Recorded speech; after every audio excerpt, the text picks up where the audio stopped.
અંદાજે ₹60 કરોડના ખર્ચે બનશે અત્યાધુનિક કલેક્ટર કચેરી ભવન. મંત્રી શ્રી પ્રવીણભાઈ માળીના હસ્તે કરાયું ભૂમિપૂજન. બનાસકાંઠા જિલ્લાને મળશે પ્રથમ સરકારી પર્યાવરણ મિત્ર ગ્રીન બિલ્ડિંગ. સામાન્ય નાગરિકોની સુવિધા અને પારદર્શક વહીવટ એ સરકારશ્રીની પ્રાથમિકતા છે તેમ મંત્રી શ્રી પ્રવીણભાઈ માળી જણાવી રહ્યા છે. બનાસકાંઠા જિલ્લાના મુખ્ય મથક પાલનપુર ખાતે સરકારશ્રી દ્વારા અંદાજે ₹60 કરોડના ખર્ચે સુવિધાઓથી સજ્જ અત્યાધુનિક કલેક્ટર કચેરી ભવનનું નિર્માણ કરાશે.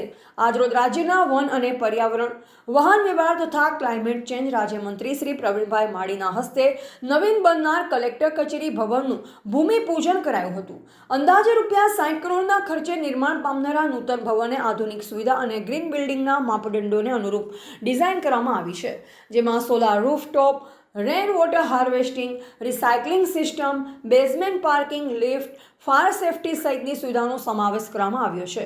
આ ભવનનું નિર્માણ માર્ગ અને મકાન વિભાગ દ્વારા હાથ ધરવામાં આવશે અને તેની કામગીરી આગામી અંદાજિત 18 મહિનામાં પૂર્ણ કરાશે. નવા કલેક્ટર કચેરી ભવનમાં આધુનિક મીટિંગ હોલ, કોન્ફરન્સ સુવિધા તેમજ સર્વિસ સંબંધિત તમામ સુવિધા ઉપલબ્ધ રહેશે, જે પરિણામે જિલ્લાવાસીઓને વધુ સગવડપૂર્ણ અને ઝડપી વહીવટી સેવા મળશે.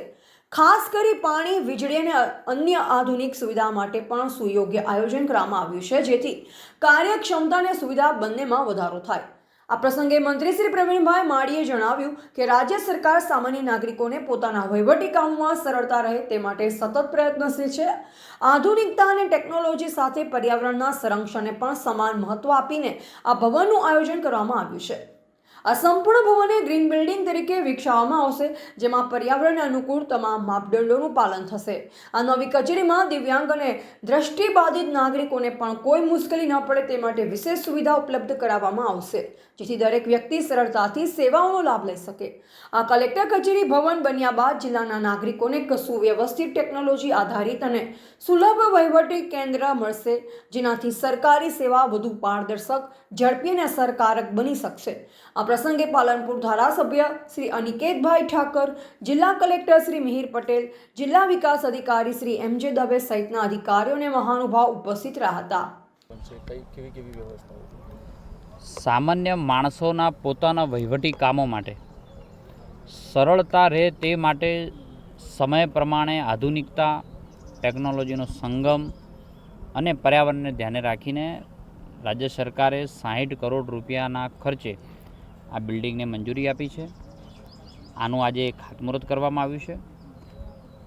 આ બિલ્ડિંગની વિશેષતા રાજ્યની અંદર એક અનોખી છે કે આખું બિલ્ડિંગ ગ્રીન બિલ્ડિંગ બનવાનું છે. દરેક બાબતની વસ્તુ ધ્યાન રાખી છે કે ઈચ એન્ડ એવરી વસ્તુ રિસાયકલ થાય તેનું ધ્યાન રાખી છે, મટીરિયલ રિસાયકલ થાય એનું પણ ધ્યાન રાખ્યું છે. એટલે કુલ મનાઈને જે એના નોર્મ્સ હોય છે ગ્રીન બિલ્ડિંગના, તેવી પ્રથમ બિલ્ડિંગ આ બનાસકાંઠાની કલેક્ટર કચેરી બની રહી છે, તેનો આનંદ પણ છે. આવનારા સમયની અંદર જ્યારે બિલ્ડિંગ બનીને તૈયાર થઈ જશે ત્યારે દરેકને દરેક બાબતે એક સામાન્ય દિવ્યાંગ લોકો માટે પણ ધ્યાને રાખીને પણ નાની નાની બાબતો, જે અંધ છે એના માટે પણ, સુરદાસ છે એના માટે પણ, આવી નાની નાની બાબતોને ધ્યાને રાખીને આ બિલ્ડિંગનું ખાતમુહૂર્ત આજે કરવામાં આવ્યું છે. આવનારા સમયમાં સામાન્ય પ્રજાને પોતાના કામો માટે મુશ્કેલી ન પડે અને એના માટેની જે વ્યવસ્થાઓ ઊભી કરવાની હોય તે પ્રકારનું બિલ્ડિંગ નવું કલેક્ટર કચેરી બનવા જઈ રહી છે. રિપોર્ટર નરેશ વ્યાસ, બનાસની પુકાર, સમાચાર ગુજરાત.